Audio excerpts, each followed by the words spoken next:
До година ще има скачане с бънчи от моста на Потоп. Да, его има. Кмета ще го пуснем първи. Кмета първи и след това сме ние. Да. След това ще има посене на Потопско колело. То е квадрат. Да. Потопското колело е квадрат. Така.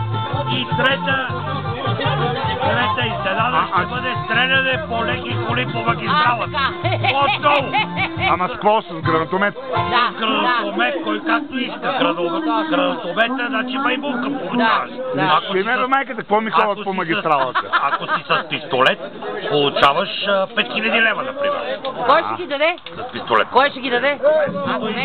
Кметството ще ли да ги даде? След като скочи от бънчето. Ами трябва да ги отстрелваме. Е, там от моста горе. Това е като стрелбище. Разбираш ли? Стрелбище. Дан. Ето стрелбище. Дан. Но какво ми се разхожда тук на село? И другото, което е четвърто даже. Ай, четвърто. Качане в реката от моста. Ловене на кръста.